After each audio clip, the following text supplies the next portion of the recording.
जय हिंद दोस्तों, आप देख रहे हैं एग्जाम मेड जी। और इस वीडियो में हम बात करेंगे आईएएस के लिए आंसर राइटिंग, जिसमें हम देखते हैं एक क्वेश्चन और उसका करने की कोशिश करते हैं आंसर किस प्रकार से लिखना होता है आपको। तो चलिए आइए स्टार्ट करते हैं। तो सबसे पहले मैं बता देता हूं आपको, यदि आपको इस चैनल से अपडेट रहना है तो सब्सक्राइब कर लें और ये बिल्कुल फ्री है। जैसा कि मैं बता देता हूँ कभी कभी, क्योंकि कुछ लोग पूछते हैं कि यह फ्री होता है या कुछ पे करना होता है, तो आपको कुछ नहीं करना। आपको केवल जो रेड बटन आता है आपको उसको दबा देना है। बस आपके पास नोटिफिकेशन जो है पहुंच जाया करेगी अपने आप, हमारा जब भी नया वीडियो आया करेगा। तो चलिए आइए, पहले मैं आपको क्वेश्चन बता देता हूँ किसका आज हमें आंसर करना है। तो किसानों से रिलेटिव है, ऋण माफी से रिलेटिव है। तो इससे ऐसे क्वेश्चन बन सकता है। हाल के समय में केंद्र एवं राज्य सरकारों के द्वारा किसानों की समस्या के समाधान के लिए ऋण माफी का रास्ता अपनाया जाता है या फिर गया है, जो कि उचित नहीं है। किसानों की समस्या के स्थायी समाधान एवं कृषि क्षेत्र को सशक्त बनाने के लिए कौन से प्रमुख उपाय अपनाए जाने चाहिए, सविस्तार स्पष्ट कीजिए। तो ये है आपका क्वेश्चन और इसका आंसर हम कैसे लिखेंगे। सबसे पहले मैं थोड़ा सा आपको बता देता हूँ कि आंसर कैसे लिखा जाता है आईएएस के लिए। सबसे पहले मैं फॉर्मेट बता देता हूँ आपको। तो देखिए, आंसर के अंतर्गत आपको सबसे पहले प्रस्तावना देनी होती है, मुख्य उत्तर देना पड़ता है और निष्कर्ष देना पड़ता है। तो ये तीनों चीजें क्या हैं और उसके आधार पर इस क्वेश्चन का आंसर कैसे लिखेंगे वो मैं आपको बता देता हूँ। तो सबसे पहले बात करते हैं प्रस्तावना की। तो प्रस्तावना के अंतर्गत होता क्या है? प्रस्तावना के मतलब एक तरह से ये होता है कि जो क्वेश्चन दिया गया है उसको आपको खोल देना है। जो क्वेश्चन दिया गया है उसका वर्णन कर देना है, क्वेश्चन का ही, आंसर का नहीं, क्वेश्चन का ही। ये होती है प्रस्तावना। तो वो हम कैसे लिखेंगे इस क्वेश्चन के लिए, देख लेते हैं। मैं आपको पूरा का पूरा एक तरह से आंसर ही बताऊंगा इसका किस प्रकार से लिखना होता है। तो चलिए स्टार्ट करते हैं। देखिए, प्रस्तावना में आप लिखेंगे, केंद्र एवं राज्य सरकारों के द्वारा किसानों की समस्या के समाधान के लिए ऋण माफी का रास्ता अपनाया जाता रहा है। इस तरीके से समस्या का अल्पकालिक समाधान हो सकता है, किंतु स्थायी समाधान के लिए अन्य विकल्प यानी रास्तों को अपनाना जरूरी होगा। सबसे बढ़कर ऋण माफी जैसी योजनाओं के कारण राजकोषीय घाटा बढ़ता है तथा वित्तीय संस्थानों को दबाव का सामना करना पड़ता है। इस प्रकार ऋण माफ करने से एक गलत परंपरा का विकास होता है। किसान सोचते हैं कि आने वाली सरकार उनका ऋण माफ कर देगी, अतः उन्हें ऋण अदा करने की कोई जरूरत नहीं है। इसके अतिरिक्त ऐसी ऋण माफी योजनाओं से मुद्रास्फीति भी बढ़ती है। और ये किसने कहा है? जैसा कि वित्त मंत्रालय एवं भारतीय रिजर्व बैंक दोनों के द्वारा चेतावनी जारी कर दी गई है। तो दोस्तों, ये होगी छोटी सी प्रस्तावना। और ये मैं जो क्वेश्चन का आंसर बता रहा हूँ आपको 300 शब्दों में लगभग बता रहा हूँ। इसमें से आपको लगभग 100 शब्द एक तरह से काट छांट कर देनी है अपने अनुसार। तो मैं थोड़ा सा डिटेल में बता रहा हूँ आपको।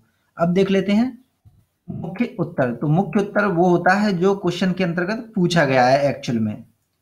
तो इसको देख लेते हैं। तो आप हेडिंग डालेंगे एक, किसानों की समस्या के स्थायी समाधान एवं कृषि क्षेत्र को सशक्त बनाने के लिए प्रमुख उपाय। तो इन उपायों को हम पॉइंट वाइज देखेंगे। तो पहला पॉइंट होगा, नोट करते जाइए आप चाहें तो, सरकार को कृषि इनपुट में आने वाली लागत को कम करने का प्रयास करना चाहिए। उदाहरण के तौर पर बीजों, उर्वरकों एवं कीटनाशकों आदि को सब्सिडी पर किसानों को उपलब्ध कराना चाहिए। सेकंड पॉइंट होगा आपका, खाद्य प्रसंस्करण की भूमिका एवं कोल्ड स्टोरेज आदि की सुविधा को बढ़ाया जाना चाहिए, ताकि किसान अपने उत्पादों की सही कीमत प्राप्त कर सकें। नेक्स्ट पॉइंट होगा आपका, कृषि जैविक कृषि को प्रोत्साहित किया जाना चाहिए, ताकि भू जल एवं मृदा की गुणवत्ता को बरकरार रखा जा सके। नेक्स्ट पॉइंट है, किसानों को कृषि के साथ साथ पशुपालन एवं बागवानी के लिए भी प्रोत्साहित किया जाना चाहिए, ताकि वे अपनी वित्तीय आवश्यकताओं को अन्य माध्यमों से भी पूरा कर सकें। नेक्स्ट पॉइंट है आपका, ऋण प्रदान करने की आसान सुविधा स्थापित की जानी चाहिए तथा प्रधानमंत्री फसल बीमा योजना जैसी महत्वपूर्ण योजनाओं का समुचित प्रचार किया जाना चाहिए। न्यूनतम समर्थन मूल्य को अन्य फलों तथा सब्जियों आदि के लिए भी लागू किया जाना चाहिए। नेक्स्ट पॉइंट है आपका, सिंचाई की सुविधा को बढ़ाया जाना चाहिए। साथ ही हर बूंद अधिक फसल की अवधारणा पर चलते हुए सूक्ष्म सिंचाई विधियों को लागू किया जाना चाहिए, जिनमें ड्रिप सिंचाई वगैरह भी आ जाती हैं। नेक्स्ट पॉइंट है आपका, न्यूनतम समर्थन मूल्य के तहत अनाज खरीदने की व्यवस्था को अधिकाधिक क्षेत्रों तक लागू किया जाना चाहिए ताकि किसानों को अपनी उपज कम दाम पर न बेचनी पड़े। नेक्स्ट पॉइंट है, किसानों को मृदा स्वास्थ्य कार्ड के प्रति जागरूक बनाना चाहिए ताकि वे उपयुक्त मात्रा में ही उर्वरकों का प्रयोग कर सकें। नेक्स्ट पॉइंट है, हाइब्रिड बीजों के जो संक्रमणीय जो बीज होते हैं, जीएम बीज मान लीजिए संक्रमणीय बीज होते हैं, हाइब्रिड बीजों के प्रयोग को बढ़ावा दिया जाना चाहिए। साथ ही हाल ही में कहाँ पर ऐसा हुआ है, बांग्लादेश ने बीटी बैंगन का प्रयोग कर अपने उत्पादन को बढ़ाने में सफलता प्राप्त की, तो हमें भी इस चीज को अपनाना चाहिए। और ये हुआ आपका मुख्य उत्तर जो आपका क्वेश्चन में पूछा गया था। और अब देख लेते हैं निष्कर्ष। तो निष्कर्ष आपको एक तरह से क्वेश्चन के अंतर्गत ही निकालना होता है और ये लगभग 2 से 3 लाइन में आप दे सकते हो आराम से। तो निष्कर्षतः कहा जा सकता है कि ऋण माफी जैसे कार्यक्रमों से किसानों की समस्या का स्थायी समाधान नहीं किया जा सकता है। स्थायी समाधान के लिए उपयुक्त उल्लिखित उपायों को लागू करना आवश्यक है। तो दोस्तों ये हुआ आपका कंप्लीट एक उत्तर और ये लगभग 300 शब्दों में है और आपको क्या करना है, इसमें से थोड़ा थोड़ा पॉइंट आपको एक आध दो कम कर सकते हो जिससे 200 शब्दों में ये आराम से बन सके क्वेश्चन। तो इस वीडियो में बस इतना ही और जिन्होंने पुराने वीडियो नहीं देखे हैं आपकी स्क्रीन पर आ चुके हैं, देख लीजिए। जिन्होंने सब्सक्राइब नहीं किया अब तक सब्सक्राइब कर लें और इस वीडियो को लाइक करना बिल्कुल ना भूलें।